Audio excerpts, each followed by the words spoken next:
Welcome to the Tangent Gentlemen, where each week Scott and I start with a topic from the previous episode, then we see where the conversation takes us. Along the way, we'll have an idea, disagreement, or a question that'll spark a tangent, and that tangent will become next week's discussion. And tonight, Scott, we got my good buddy Neil Johnstone with us, lifelong musician. What's up, Neil? Guys? Hey, thanks for having me on. Welcome. Appreciate it. Yeah, man. Glad you could be here. You'll add a lot to tonight's topic, which I'm going to read what we decided. We had trouble coming up with the, not trouble, we had a little bit of discussion, and we decided to settle on what does it mean to make music. So we'll get into that in a minute. But if you would, Neil, just briefly tell us. I know you've been a musician your entire life pretty much. So kind of walk us through that a little bit. Yeah, man. Started playing when I was young. Started with piano, just lessons, hated it. Took some guitar lessons, hated it. And but came back to it later, probably 13 when I started really playing. Not too long after that, started writing. And gosh, been lucky to be in some really good bands, original bands and things like that throughout the way that have kind of helped guide the process, help learn, as far as playing and writing techniques and different styles. And, it's been a cool journey. And, started my first band was called Voodoo Symphony. And I currently have, reclaimed the name and have a band called Voodoo Symphony now. So full circle. Full circle, man. Full circle. Same styles, or did you change? Pretty same style-ish, same instrumentation, different band, obviously, but probably more mature. I mean, obviously, this much later, it's just still jammy, but it's not like a jam band, I wouldn't say, but just well thought out music, hopefully. It looks like you're in Top Hill Studio, man. Top Hill Recording Studio. Yeah, buddy. Yeah. Yeah.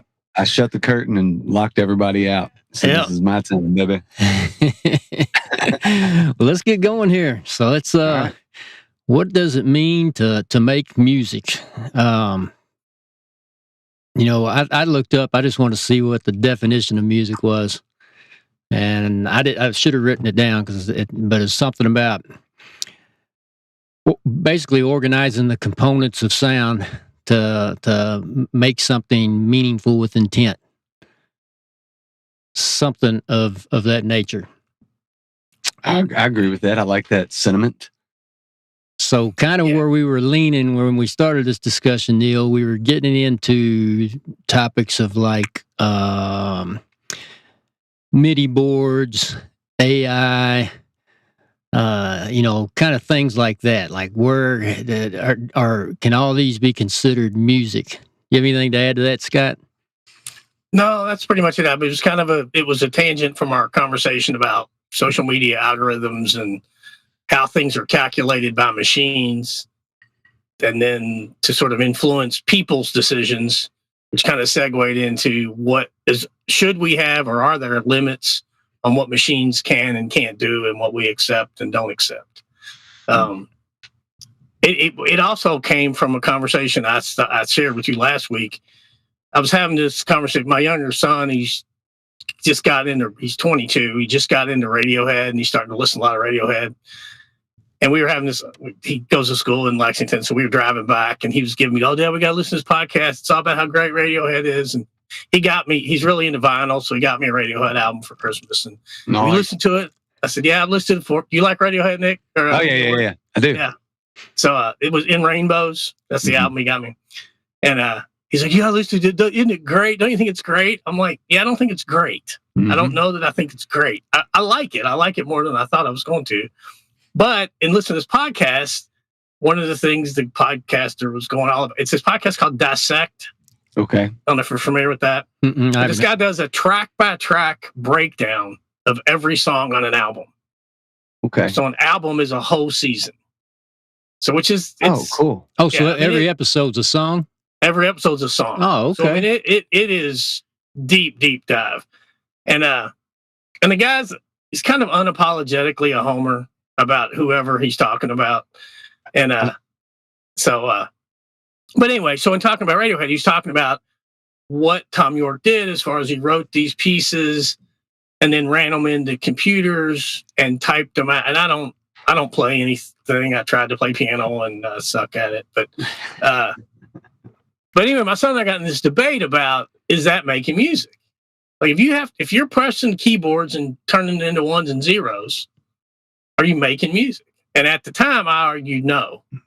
But I've now thought about it some more, and my older son has a music degree, and he and I've had some conversations about it. And he humbly schooled me. Let's put it that way. Yeah, I thought from our conversation before that Evan would be in no, that's not music. No, he does not think AI makes music. His line is humans.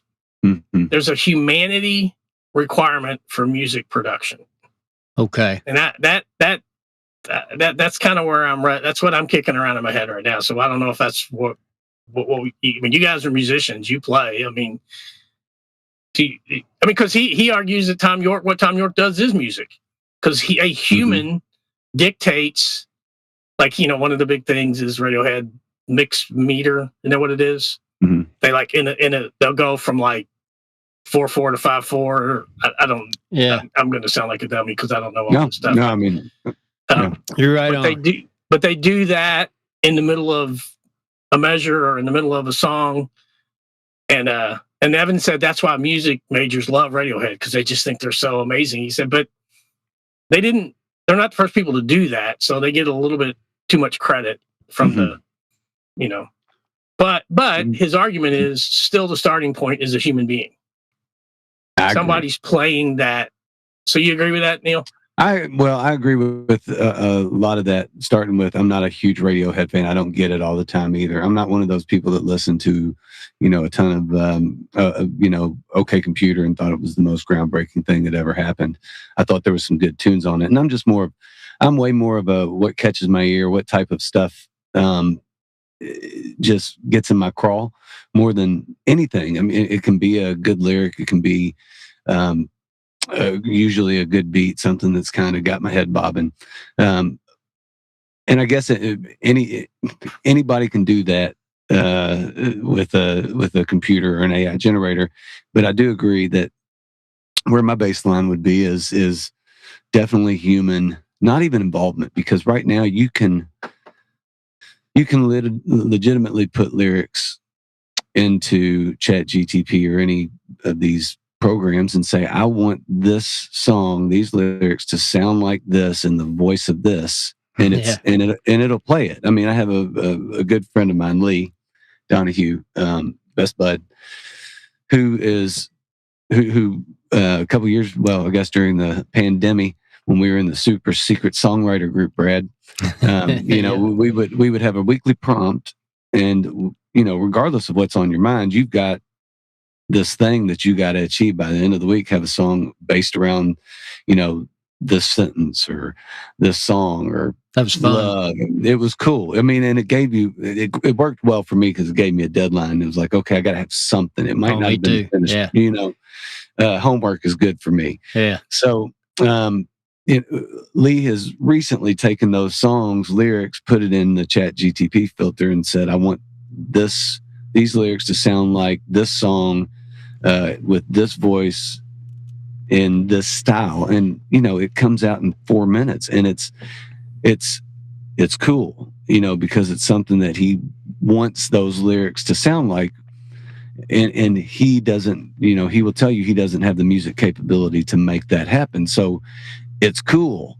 But it's hard for me I guess what I would breaks down to being more of a purist. It's hard for me to even play them and listen to them fully, because to be quite honest, they're too good. You say, here's what I want, and it pumps it out, and it sounds like something that's not only a finished product, but it sounds like top studio quality work. And there's so much that goes into making a good record.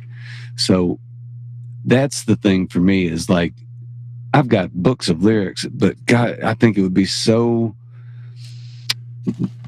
I don't know, just not genuine, not honest to myself. If I was like, I want these words to sound like this because I think I need to make it sound like that. If I'm not coming up with the melody line, not coming up with what it is, and then it doesn't need to be anything. I got like 3 thoughts here I'm trying to keep track of. I'm sure I won't forget it. But first, Scott, are you keeping our tangents? I'm trying, yeah. Okay. So I'm thinking just from an initial reaction, I might be a little broader than you all because I think everything we've talked about can be called music, and I think a lot of who makes that decision is the listener. Sure. But I was thinking first, the argument about running music is probably, we do a lot with this with education, with blackboards and then papers and then computers and then cell phones. The next thing was going to run education, and I'm sure it was like having instruments. I'm sure, first people started singing, then they came up with a drum, and then you had stringed instruments and then wind instruments, and then I'm sure when the synthesizer came in, everybody was probably about to lose their mind, and then you got MIDIs and loops, and everything was going to run music. And I kind of feel like now guitar is kind of accepted as as an instrument. It is what it is, and people can use it to make music. And I think it'll be Blaze has one. I think it'll be the same way with AI. Now I don't know if it's going to get to the human level. I was thinking when you were talking, Scott, and I thought about this a couple days ago when I was trying to hash out thoughts for this episode. I wonder what was said in the 1800s when the camera came out. What was going to happen to the people painting portraits? Nobody's going to take their shirt off for those. Well, I do know, actually, I have a couple thoughts about music, but I'll throw in this real quick about the camera. Because I used to do that with my chemistry kids. We would build cameras to teach chemistry. And so I did I've done a little bit of research on cameras early on, and people originally thought they were really like evil. Yeah. Like you were capturing something that you weren't supposed to put into permanence. The captured light and it was really like very scary. Like people thought it was evil, like straight up, witchcraft kind of thing, which is strange. I guess that's the extreme version of people don't like the new, people don't like the new technology because if you can demonize it as evil, then surely you don't want to do that, So, I don't necessarily. I understand that like new technology part of things, Brad, that you started with, and even the demonization of it.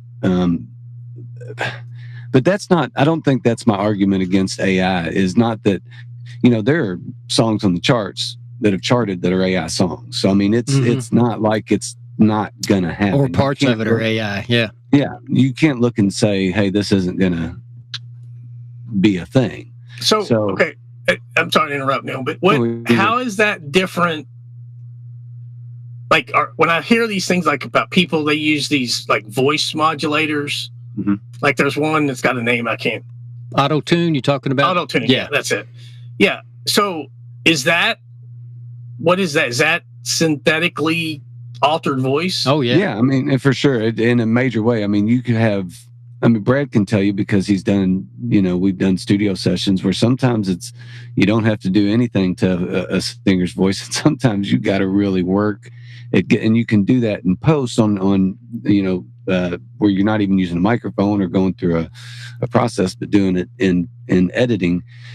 But you can, what it is for me is, can you, when you can, like Michael Jackson, not to bring up Epstein files or anything, but Michael Jackson. All right, that's making a tangent list. I've been to many, many concerts and many, many genres, but the very first one I ever saw was Michael Jackson's Bad Tour at Freedom Hall, and it blew me away. And you can isolate his vocals from any live performance, and that's what it sounds like. It sounds like the real deal. So, and he wasn't auto-tune. This is before auto-tune. he used one of these mics to record, the Thriller record. Yeah. So it's that's the thing. I think that you can love AI music and do that, but where does that translate into live performances? The thing I would say for Radiohead is, regardless of what he recorded, they play that live. They can go out and they can play it. So he can back up what he does musically and creatively with instrumentation and putting it. It might not, vocally might not be as amazing, but he is doing the thing. Yeah, that was one of the things they talked about on this podcast. It was about the challenges of taking the songs from In Rainbows live, and what could they do and what couldn't they do, and how would they modify it. Yeah, I mean, make that work. It is, any type of time change or any of that stuff is difficult, but it's easy if you have the right process and people. Like, we got a song right now, Breakup, where we go from 6/8 to 5/4. I mean, that's a stupid change. Then we go back to 6/8, 5/4 to 4/4, back to 6/8, back to 4/4. I mean, it's all over the place with timing, but it doesn't sound like it. The only part it sounds different is the 5/4, but it's a solo section, so it ends up. It gives it a groove. It gives it a little different thing. So I mean, that stuff is easily replicable live if you just, hey, what about this part? What about this part? So, I think I can. Did you have more, Neil? Because I think I'm following your thoughts. All right, so because this was my third thought, and I don't know if I'm even going to be able to articulate this, but. Okay, so have you guys ever had like a piece of art or a poem or song, that just something just stops you? Like maybe you read something from a poem and you just kind of catch yourself staring out in space. You just it took you somewhere, and like you're there. I see you shaking your head. So if you've had that happen to you, you know what I'm talking about. As it. Cindy and I went to, I think it was is there the National Gallery of Art in Washington, D.C.? Is that the name of it? Yeah. And, you're walking through this art museum and there's like a hush in the whole place. I mean, it's almost like a funeral or being at a church service or something. And we're in all these sculptures. And you got to know, Cindy is like the ultimate rule follower. And there's signs everywhere. Do not touch the sculptures. And she just reaches out and grabs a hold of one of them. And she's like, I don't know why I did that. I don't know why security was on her like that. and he took us over and said, well, let me show you guys painting. And he took us over to show us, I think it was a Rembrandt. But I was looking at this painting, and I don't know how else to describe it. And this isn't what happened, but this is the only description I think. It came alive. It was like looking at me. It's one of those things you just felt. You felt the pain, like you kind of feel like you're feeling Rembrandt in whatever time period he was in. So those periods, I don't think you're ever going to get that with AI. Like when you were talking, Neil, I mess around with that Suno. They're impressive songs. Like, you'll hear a daggone. My dad has sent me some blues songs that you're like, man, I love that guy's voice. Well, it's a fake voice, but none of those are going to be. None of our great grandkids are going to be listening to AI tunes that have stuck around that long. Well, AI might get that good. I don't know, but I don't think. Here's how impressive the Suno Lee sent me was. He said, I want like a dirty blues song from whatever. I want it in the style of the band in Black Snake Moan with Samuel L. Jackson with the lead singer's voice singing the song, and it did it. Yeah, that's how. I mean, you can literally say this is the voice I want. I mean, it's so much more detailed, but those songs that we're still listening to from the 50s and 60s, and our kids love them, and their kids would love them.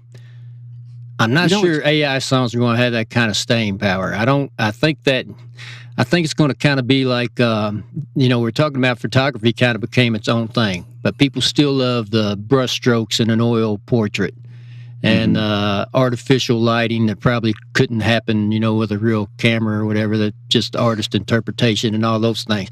I think it's gonna kind of be the same with music, and I could see, just like in a portrait, somebody valuing those brush marks that you can see the artist stroking there. I'm wondering, and we've talked about this, Neil, on Top Hill Recording Podcast with a few people.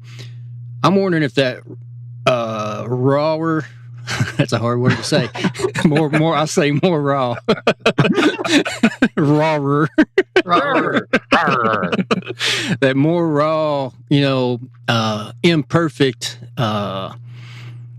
performances are going to become more valued, and live performances. There's some things. Neil, you and I went and saw Billy Strings at Iroquois Amphitheater. Anybody that was in that amphitheater that night and could not feel something, and I'm talking more than the music. He's obviously a great musician, but there were some vibes going through that place. I think that was the weed. That's what I say. I think it was more than secondhand weed smoke. I don't know. There's going on too. There's a couple thoughts you brought up that I want to get on. You talked about change, like when technology changes, how is that perceived? And so when I was making my argument to Evan, about my elder son, about I don't think that's music because it's just a computer keyboard pushing these buttons, and it's not the same because it turns it into ones and zeros. And he said, well, then you don't think pianos are music, because when the piano came out, the harp people were very upset. Yeah, because a piano does what a harp can't do, but it makes music in the same way. And then he's a trumpet player, and he said when the trumpet became the trumpet, people were very upset, because why should you put valves on this, what I don't know what preceded the trumpet, but whatever it was called before, whatever a trumpet without valves is called. Like a cornet. Bugle. Cornet. Like that. I don't, yeah. Bugle. A bugle. No, yeah. Whatever it was, he said, like, those people perceive that as, like, that's not music anymore. It was that big long. It was about 8 feet long.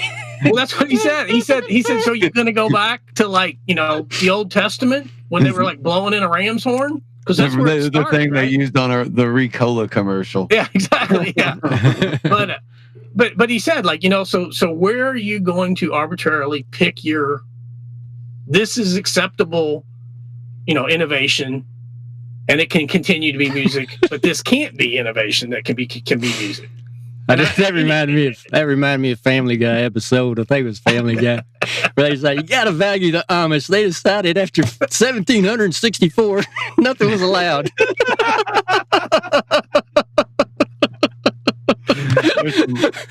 There's some amazing Family Guy episodes. Yeah. So, but you talk about. I'm sorry. Go ahead, Neil. Go ahead. I think you're still. In what he was talking about is innovation. You're still innovating. I understand innovation, and you know what? While you were both talking, it kind of got me thinking about a couple things, especially when we were talking about old bands. The music that we remember and that we stick to. It's almost this is to do with innovation as well. The bands that kids listen to now, we have a ton of 24, 25-year-olds on this pod, and a lot of them will reference us. I listen to, Hendrix, the Beatles, Nirvana, things from 60s to about 2000. And it got me thinking about the innovation of what was going on, because I was kind of thinking, my kids' generation, they have very few things that I think they'll listen to in 20 or 30 years. I mean, I don't see them listen to a ton of Kendrick Lamar in 30 years or, Kanye or whatever, because although it's saying something, it's, I think that they'll probably evolve away from that. And I think that possibly because of the innovation of, the 808 and beats, and we'll always listen to, like LL Cool J tune when it comes on, but how much people don't go, I started playing an instrument because I really liked LL Cool J, or I really liked Kendrick Lamar, so I think like the bands from the 60s, 70s, even the 80s, although I'm, scared of some of them still, the hair bands. But like Prince, Prince is a huge influence on my 19-year-old kid. He loves Prince. So it's like, will that always be the thing? Was that such an era of originality and creation and music and things like that? Will that always resonate with people that are starting to play guitar and starting to learn tunes? And it's a weird question about that era, maybe more than anything. I got another side to that though, Neil. Because it reminds me, I was talking to my dad about that one time. So, we listen to these. I made something about the comment, man, the music in the 60s was just so good. I love to listen to it. And he said, oh, there were a ton of terrible songs in the 60s. You just don't hear them anymore. And it's going to be the same way with Kendrick Lamar and Prince, anybody, all those good songs that hit that human feeling or vibe or emotion or that thing that makes us different than every other creature and whatever's important in us. Those songs, I think there will be songs that are new coming out today that we'll be listening to 50 years from now. But, it's probably only 5% of songs or 3%. Yeah. So mine was more of an innovation. Was it a time when like stuff started, going more electronic around 2000, 2010, based upon before that where it was, a band in a studio. Yeah. You mentioned Kendrick, and it's funny because I love Kendrick. So, I do too. One of the best concerts I've ever been to, without a doubt. Amazing. Better than Bruce Springsteen? No. But better in a different way. But so as it relates to Springsteen, so my younger son Brian, I think he was probably 14. I'll never forget this. We were sitting at Chick-fil-A and we were waiting for like lacrosse practice or soccer, I don't know, something. And he's like, Dad, you're not gonna like this, but I think Kendrick Lamar is a better social commentator than Bruce Springsteen. And I just stopped. And I said, okay, there's a couple things here. One, you're probably going to be late for practice. I'm just going to say that right now. Because we're having this conversation. And I was just so... I disagreed vehemently, primarily out of ignorance. Well, I still think Springsteen's a better lyricist than Kendrick. But I also think that it strikes on something that for me and for my son, though he knows music better, my younger son also plays, so he doesn't anymore, but he used to play saxophone. But he understands music a lot more than I do. But for me, lyrics are so important. I mean, like so important, probably 70%. Like if you can write, and you talk about getting lost, Brad, like just last week, I listened to Springsteen did a performance of Nebraska, solo acoustic, and he played the whole album straight through, and I watched it. And I mean, there are songs on that album I have heard 1,000 times, and I got lost in those lyrics. Yeah. And just the vision of those stories and those people and the desperation and the hope and all of those things. And I think that's the thing that my son was, I mean, he connects more with the Kendrick stuff, I think partly because of his age and just, I mean, they have an awareness about social issues that I didn't have at 14. Or he's not 14 anymore, but I didn't have at 14. And Kendrick speaks to a lot of those. Mm-hmm. And Springsteen does too, in a different way. And he has historically in a variety of ways. But to me, that was, I refuse to believe, and I told Brad this story, a mutual friend of ours, when ChatGPT first was coming out, he said, I'm going to show you how good this is. And he told ChatGPT to write a song in the style of Bruce Springsteen's Born to Run about squirrels. And it came back with something. And he's like, what do you think? I'm like, I think it sounds like is what I think. I mean, it doesn't sound like a Springsteen song to me. And I've heard a lot of people say, "Oh, Springsteen's a big influence of mine," and I think there are bands, there are people. I like Jason Isbell. Jason Isbell reminds me a lot of Springsteen, but I don't think he's got that thing. And you talk about being in a moment in a live show. I mean, I have seen Springsteen close to 50 times, if not 50. I don't know. I stopped counting.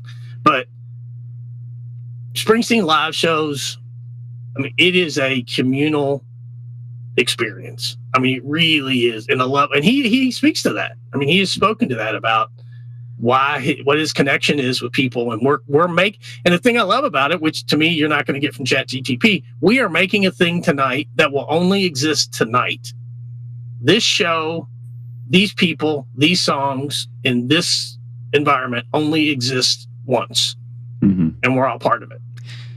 That to me is just... Do you ever think that AI will get good enough to evoke those stop you in your tracks moments with music? Do you think it'll ever get to that point? Do you? Yeah. I mean, because if you don't know what you're listening to, what would cause you not to? Because, there's a lot of good music out there that I've never seen the artist. So but there's also, go ahead.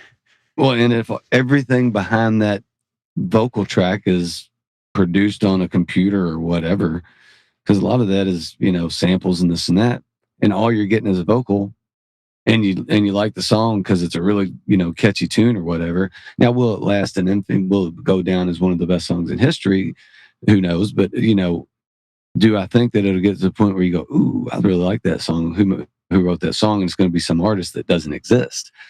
I don't see why that wouldn't. I mean, have you heard some of the stuff that's on the radio? I guess some of the, and if it boils down to, I'm talking about the best though. I think AI is going to totally. I think AI can pump out 95% of the songs that are written just as good, and that crap we listen to on the radio that just kind of fills the silence while you're doing the dishes. Well, I'm talking about the best songs. Do you ever think they'll get to where they can? You think AI's going to write Satisfaction? Yeah, or because is it ever going to get to the point where it can decide? Okay, these are the micro timing imperfections that draw humans in, and these are the voice inflections and voice cracks. Here's the thing. Are they going to get to that point? Wouldn't it know it before we would? I mean, because the crazy thing, I've read something crazy this week that was like, that's weird, because a lot of the people that started AI are getting away from it because it's scaring them to death. They have found that artificial intelligence, when it is being watched and controlled, acts different than when it's not being controlled. So it does its own, basically it has its own switch where it does its own thing. So it's like, where's this going to lead? You really don't know what type of rabbit hole you're going to go down in a million things. But the thing that scares me about it is, we have these bands in this room all the time. And Brad, you audio edited everyone and been a part of every one of them. So how many awesome musicians there are out there that are doing the thing. But what scares me is, it's already a dying form of income for even the biggest artists, say, that are part of Spotify or anything. But if you're a record company that decides, we're not going to be a record company for artists anymore. We're going to pump out as many AI hits as we can to generate as much drive as we can, so we can just control the entire market, because we're Warner Brothers Music or whoever the hell music, and we have a market share of the entire music industry. So we have control of what gets played on the radio and what goes on. And so that's another concern that you jump into, is like, dude, if you're paying millions of dollars to an artist and you don't have to anymore, because record companies don't make their money on plays, they make their money on, I guess the argument against that is they do 360 deals with artists that go out and play live, and that's where record companies recoup money. Now, I don't know, but it is a thought that's like, you can oversaturate the market with those 95% of the songs that are released every day, and there's already millions released every day. So it's just it's a slippery slope. But what AI doesn't give you is, what I'm going to miss is like, dude, do you know how cool it is to hear a finished product of like, say, a band, say a Springsteen song, okay? And then you later, 20 years after that song is released, you get this new release version of the demo of the very first time that Bruce recorded that song in his living room on a tape recorder that they've run through and cleaned up enough to put out on an album. You're not getting that anymore because the process of writing and the frustration of trying to get it to be what it needs to be, all that becomes gone, and those are things that as a music fan and somebody that loves the process and always asks questions about, well, how do you write and how do you come up with lyrics? And that's the things that, that I think we'll miss down the line. And they're going to be, albums of, phone messages, voice notes on phones, but in our generation. But, those are seeing the build of something is cool to me. I can't really recommend the movie, and I've seen it 3 times now. The Springsteen movie. Of course, you were going to say the Springsteen movie. Everybody understands you're a big fan. No, it's completely relevant to what you just said. I'm just kidding. So, have you seen the movie? Have either of y'all seen the movie? Hey, I got to tell. Can I tell a story real quick, Scott? Because Neil will greatly appreciate this. All right. Scott had a viewing party when the movie came out, Bruce Springsteen party, and Neil. That one. I'll give you. It wasn't that one. Okay. Well, there was a Springsteen. It was live when he did Broadway. On Broadway. Okay. I'll give you one guess, Neil, on who wasn't invited and who wasn't allowed to come because he didn't think he would be able to keep his mouth closed while I was playing. Can you guess? Can you guess? Huh? No, not me. Your brother. No, he came. Oh. He did come. No, Chris came and he set the precedent. We had the upstairs, I want to talk. And we had upstairs viewing, I want to talk, and the downstairs viewing, no talking. Silence only. We're watching. Was Chris downstairs? So I've known him my whole life, and I got to tell you, he can't help himself. No, he was good. He was good. But no, I thought that was so funny. From nowhere. It's based on the book, same name, and the movie's not very good. But what it tries to do, it gets at exactly what you're talking about, Neil. That Springsteen was. There was a lot going on in his mind at the time, not always good or positive per se, but it was, I wrote and recorded these songs on Nebraska, which are dark, scary songs. And I recorded them on this 4-track and I ran it and recorded it. I don't know all the details, but he recorded on this 4-track and then he mixed it and ultimately recorded it on a boombox. And so Nebraska was recorded on a boombox. And he took that to the studio and his record execs, and they said, yeah, we'll put it in the studio and we'll clean it up. And we'll get the band on it and we'll do all the stuff. And he kept saying, no, that's not it. Doesn't sound right. It's not what I want. It's not it. It's not it. Because it could not have exactly what you talked about, Brad. The imperfections, the squeaky chair, the harmonica skip. I mean, just all these things that were so quintessential to this piece, this music that he created. No computer's ever going to make that. I'm sorry. You guys remember David Gray? Yeah. He, singer-songwriter, he had this huge tune, and part of the charm of that song was that record was recorded in his like New York apartment with the window open. You could hear birds, you could hear you could hear everything in the background because it was just him doing the same thing. And it ended up being, I think the charm of the record, to be honest with you, because it felt like you were sitting in his living room listening to him pour out his heart. So Scott, I know you know about Top Hill Recording Podcast, but I don't know if you know exactly the format of it, but we just do one mic recordings. We set up one microphone and, we got pretty good at it over time on where to place the microphone, get the best mix. And, you tell the musicians, okay, we got the microphone set up in the best spot, but you guys are mixing yourself and playing.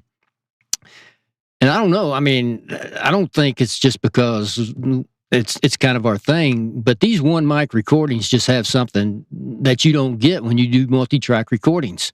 It's just something. It's just something different. They just hit a little different. And I don't know why we're not the second highest rated podcast behind Joe Rogan. So our most recent episode, we had a band after you left, and they are young guys, and they are energetic and really, really good. They have this one song called "Low," where they change timing from this fast thing to something super. It's awesome. But the thing in the room that I loved about those guys is, and you could probably see it in the videos and hear it in some of the recordings, like you could see their communication between them and the laugh. They'd be smiling, and you could tell that they were in it. And I think you could hear it through the recording, especially the snare. He was really excited to be there. Yeah. Drummers have trouble with one mic recording sometimes. I think it's hard to play the drums at different volumes. But hey, Neil, I was thinking when you were talking about, I forgot what the topic was, but it made me think of something. So I've seen your songwriting notebooks. Just notebooks laying everywhere with pages full of just lyrics. What is the difference between? I want to find something to write with, man. It was full of lyrics on it. It's a water bill. Okay, so what is the difference in the final product if you write the chorus to a song and you've got a verse and you're trying to find a verse to close this song out and take it where you want to go? What's the difference between you writing 100 versions in your notebook or sharing the first verse and chorus with AI and having it spit out 100 versions and you picking the best one? No, it's just, I don't, that's not me writing a song. That's personally, that's not me writing a song. That's me giving AI an option to write a song for me. And what's the ownership on that? When you go to release a tune through a distribution company, you got to say who wrote the song. Who wrote that song? Did I write a third of it and then AI write the rest of it? So what we're talking about is not really, what we're talking about is, and this didn't come out of my mind, I read this, but I think it's what applies. So I would like to take credit for it, but it's creation versus curation. Mm-hmm. That's what we're talking about. So I think some songwriters will be fine with going, I got this idea, help me write this, and they'll use it. I mean, I think that's just, I'm sure we've heard songs in the last year that have that was the format. Hey, I've got this verse. Yeah, but, yeah. There's people that are admitting to doing that. I mean, there's a lot of people that have admitted, I got this line from AI spitting out 500 samples of what I might want, and I like this one. I can't do that even if I get repetitive. Even if I get repetitive in some of the ways that I write, I would rather that be, hey, that's how he writes, or than think, because for me it's just personal. I don't have any. I've never really thought about, well, how do I feel if that's the case of somebody writing a song and then spitting out a bunch of extra lines or verses and figuring out the rest of their tune and playing, connect the dots until they got a tune. Because in many, many ways, if I have a song that I'm struggling with, which Rocket is a tune of mine that I wrote so many different lyrics and melody lines until I finally pieced together what I wanted that to be and the story to be, because it was really a kind of a love story in a weird roundabout storytelling fashion. But that one took me forever, and when it was finally done, there was a finalization inside of me that was like, okay, I got that one done, I can put it to bed. And a lot of times when those books of lyrics, they're around me right now,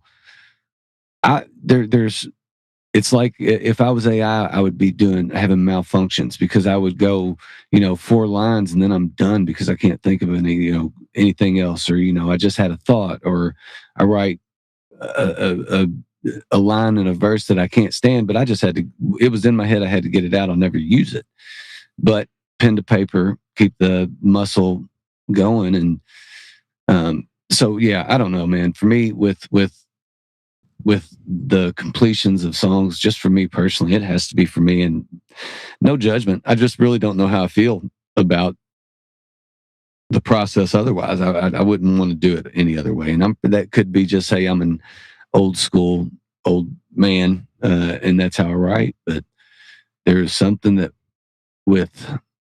I think there's something in particular with writing, that if I'm doing it because I need to say something, or I need to get out a feeling or get out an emotion, I don't think that works for me if it's not me doing it, because it's more of a as much of a therapy as a process of writing a tune. So see, I think that's what you just said is what connects the performer to the fan. And I say this from the fan perspective. Like, I got to believe it's real. I mean, I don't think that every song that, Springsteen or Isbell or Kendrick wrote is absolutely autobiographical, but it speaks to a universal that I buy into, that I can share. And I just think that, I just think you can't get that artificially. It rings hollow. It's to your point about Brad, about stops you in your tracks. Yeah, I agree. I just don't. I'm not good. I mean, I read about in the Keith Richards biography about how he accidentally tuned his guitar when they played Satisfaction. But when I hear Keith Richards play that riff in Satisfaction, I mean, it touches me. I mean, it is raunchy, and it speaks to a very visceral part of me. Yeah. Did he actively go in and say, "Oh, if I don't tune the sixth string the right way, it'll turn out and I'll make this sound"? No, but he did, and it does. And I just think you can't. That's a thing. That's a thing that humanity that requires humanity. We hope. I hear, Scott, I hear. Is it going to advance that far is the thing, Yes. You got to think, we're in what, generation 1 of this? Yeah. This is I mean, do you think about this? Think about it this way. 17, 18 years ago, the iPhone came out. Do you remember phones before that? Do you remember how much the iPhone has changed? We used to have an iPhone and an iPod. Now we literally have a computer in our pocket. Nobody saw that. We don't need chips. We don't need to be chipped. We carry around our own chip all the time. If the government wants to know where you are, we're dumb enough to carry it in our pocket, and it's a computer, and it does everything that we need to do. It's just like, how far will it progress to where it's indistinguishable? That's the question, because going to 50 Springsteen shows, you're going to get that feeling. You're going to feel what is going on, because the dude is a world-class performer. And, I saw it in a different way than you do. I've only seen Springsteen once, and it was amazing. It was like an education. But what I saw was a ton of, not to choreographed movements, things that were professional musicians. They were absolutely pros. If Bruce moved left, other people moved up. So it was just this, they were as connected as showmen as they were musicians, because these songs that they've been doing them for 40 years. They know them inside out. They know those emotions, and it is a great show. It is an amazing show. But I saw it as a show more than this thing where I'm a part of, because I've been in some shows where, and I do believe it's because Springsteen speaks to you in a way that he speaks to many, many, many other people. And I've always been a fan. I've just never been a huge fan. So I watch it as a musician going, I need to take notes on how to do these things to connect because the audience is in. Because the guy I went with, he was like you. He's been to probably 40 shows, and he flew in from DC to take me to my first show, and a buddy of mine. And it was an amazing experience. But he sees it like you do, and I was watching it as a trying to understand what was going on as a master class. Yeah. Exactly. It was a master class. You know, my wife was not a Springsteen fan when we were dating, and we went to see it, and she was always like, "Oh yeah, Dance in the Dark," you know, like hits type stuff. But she continues to play music, and that's the thing that amazed her the most. She said that band, like their ability to move together and to just transition musically, which completely escapes me. Mm-hmm. I feel it, I get it, but I'm all about the stories and the storytelling and the emotion in the story. That's what hooks me, and that's what keeps me coming back. And like I said, I felt the same way at Kendrick, and I felt the same way at Isbell and U2 and Mellencamp. I can name 50 shows I've been to where that artist is producing product that has a universality to it that just speaks to my soul. Mm-hmm. And I'm an old man, but I just don't think a machine's ever going to do that. I just don't think they are. I like to think it won't be able to. I never thought a car would drive by itself. I was just in LA last week, and Waygos are driving people without a driver in them. I'm not even talking Teslas. I'm talking Waygos that don't have a driver and have. Why but that's not the same. Nobody. It's just all I'm saying. I'm sorry. I disagree, man. You can, but I'm just saying. Who understands what the next part of this is? Because I'm saying, we're so early. This is the thing, though. This is the thing. Driving you from point A to point B. That doesn't stop you in your track. Well, it may stop you in your tracks, but it doesn't. It's not the thing. It's not going to carry you someplace. Maybe literally, but not. It's not a Rembrandt painting. It's not for me. Hopper. I go to the Art Institute of Chicago. Whenever I'm in Chicago, not that often, but when I go, I always go look at that Edward Hopper painting in the diner, because I'm like, these people, why are they there? I've been lost. They're lost and they're connected. Well, that's art, man. I understand the argument. I definitely do. I do. And as an artist, I want to believe what you're saying. You're a poetry guy, aren't you, Neil? I started, that's why I started, I started writing poetry, and that's ended up being songs. So I want to believe wholeheartedly that that's the case. But nothing that is happening now makes me believe that it's going to stop. Now, what you're not going to be able to do is replicate that in a live performance. You're never going to be able to have those. Will they have long-time generational fans? No, you can't.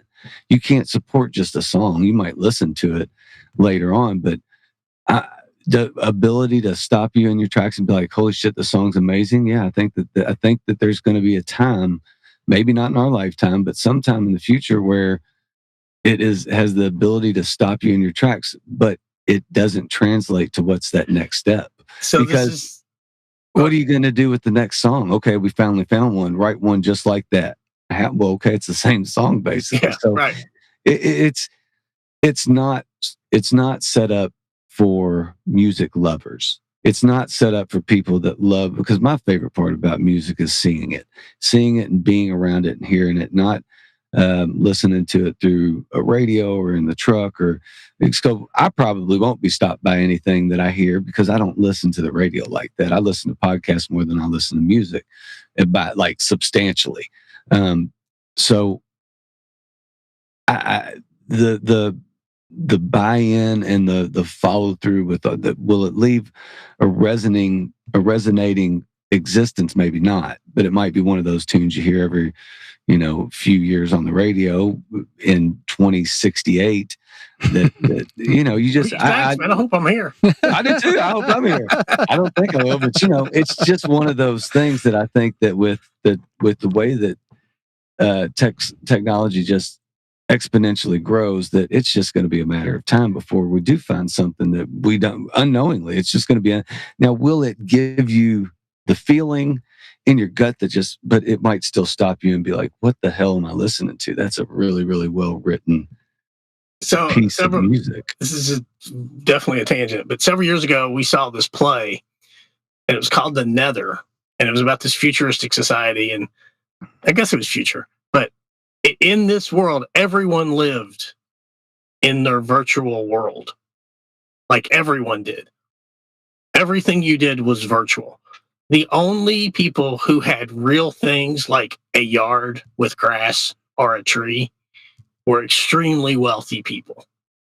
And the idea being is that with wealth, you value that realness, that reality, and that's what you use your wealth on. And so people would have if rich guy Brad has a tree in his backyard, I subscribe to Brad's backyard and I can watch his tree. How did they communicate that in a play? Well, there was a whole other storyline to the play, and I won't get into that. But hey, I hate to do this, man, but we got to wrap this up. We're going to be over an hour this week. We're at 55 minutes. We try to keep it at 30 minutes, Neil. For real? Dang. Way to go, Neil. 2 episodes. Make it a double episode. It's been great though. You know, you guys kind of follow along what I've been thinking ever since we talked about this topic. You know, I do hope though. I think I'm just kind of hopeful that AI can never mimic those intangible human elements that make a great song enduring forever. You know, I mean, you can even go back to some classical pieces that people still listen to. You know, they're around for a reason. You know, and I just can't. Right now, I can't. I'm kind of like I'm more where Scott is than where you are, Neil. I can't imagine AI getting to that point to be able to. I don't know that it'll ever be so formulaic that you can decide where to make those inflections and where to make those timing imperfections and where to make those guitar bends, string bends, and those things. I think it's got to be a decision in the moment that those greatest musicians make. As you're making me want to talk some more, man. You're making me want to talk some more. Maybe we should end the pod and just pour another drink and keep the conversation. Maybe that's really what we need. I got more. Go ahead. Well, all right. We are all over the map, right? Oh, let's give it a grade first of all. All right. So I guess we're grading on how music is evolving, I guess, is kind of what we're doing, huh? Or what are we putting a grade on? I mean, our topic was what is. I never even got to use my famous quote. I talked to Wynton Marsalis once. Yeah, I was at that idea festival. Wynton Marsalis was there, and somebody asked him if sampling is music, and he said, "Well, my children like to play rap," and I say, "Here's the difference. You can, what did he say? You can play music or you can play with music. Curate. They're not the same. Curate or create." Yeah, exactly. Yeah. So anyway, that was when you said this last week. That was my quote. That conversation. Yeah, we really didn't even get into samples and loops. You know, that's kind of a different beast too. You're definitely not you're just managing, I guess. I don't know. I guess I feel like for me, the grade of can AI make music? I don't know if that's a grade. I just think the answer is no for what I think music is. But so how good is AI at making music? I'm going to say it's a D. It's an F. I think for me personally. I think we're probably kind of at the average spot. Probably any places that any error's ever been when new technology comes in. So I'm going to say C. I was just going to say I'm not going to grade it, but I was going to say grade it, man. Grade it. All right, if there's a 25-year-old on here, would their thought process change?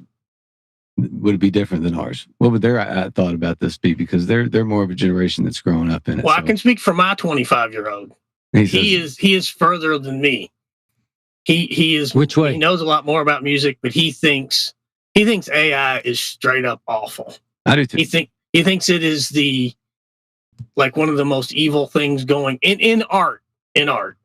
Yeah. Specifically, not in driving me to the liquor store or wherever, but in art. All right, I'll give it a grade, just a flat out C, because it's right in the middle. I don't know. I want it to be an F. I want AI to fail miserably when it comes to art. Believe me. Yeah. But I just question what the future looks like with it, because I think we're becoming reliant on it already. So who knows? C minus, maybe even a minus. C minus. I could see AI becoming its own thing, like photography, and then there'll be another part of music that's going to be live shows. See, I think that's what I think, because I'm starting to see with my son, like my younger son, he has bands that he only likes to go see. Like they produce a couple, like this one band he really likes, the Backstreet Lovers. He said they're just great live. He said they're Backstreet Lovers. Sorry. AI, man. See how easy this is? It's way too easy, fellas. Come on. What are we doing here? That's just my question. What are we doing here? We're having some eggs and toast, it looks like. I've had a strawberry. I mean, come on, guys. I apologize. All right, Brad. Let's see. Let's see what we got. All right, Neil, you got to pick our top topic for next week from these tangents. So listen closely. We kept coming back to is what has staying power. Why do things stick? What does it mean to be popular? That was one. We have, do rules matter? Was Cindy right or wrong in breaking the rules? No, she was wrong. Cindy, you're wrong. That security guard got on her quick. Oh yeah, surprised he didn't tackle her. What are the things? What are the things, or what are these characteristics of things that will stop you in your tracks? You didn't call it this, but me, the nerd chemistry teacher, you talked about AI changing because AI knows it's being detected. Like in chemistry, there is this thing called the Heisenberg uncertainty principle that you can never know where an electron is, because when you interact with an electron, it changes its position. So I wrote down Heisenberg uncertainty principle. Not that we need to talk about that. Is that the same as the double slit? No, that's different. No. That's totally different. Okay. Not that we need a half hour on the Heisenberg uncertainty principle. What is ownership? Who owns things? What does it mean to own? And then Waymo. Are we afraid of Waymo? Oh, we should be. Waymo, didn't it? And then Neil, of course, brought up Jeffrey Epstein. I don't think and Michael Jackson. There's way more to that than you want to get into. The other thing Neil brought up, which I liked, was, are deadlines useful? Yeah, dude. Oh, hell That's a good one right there. Bring me back. What do you think, Neil? All right. So what do you think, Neil? What's going to be our topic for next week? Gandalf, what do you think? I think our deadlines useful would be almost too easy. Yeah. But I like it. No. Yeah, gosh, deadlines. Yeah, deadlines. I like deadlines, actually. Are deadlines useful? Okay. Yeah. No, it can't be useful. It's got to be something about deadlines. Function of deadlines? Yeah. That's going to be a weird one. Okay, I like it, though. The function of deadlines. Man, I'm trying to even think where to go with that one, but we'll figure it out, Neil. All right, I can give you a better one. No, you picked it. That's it. I was going to say Lord of the Rings or Harry Potter, but never mind. The function of deadlines. All right, that'll be our topic next week. Thanks for joining us, Neil. Yes. You got it, buddy. Thank you, Neil. Thank you, guys.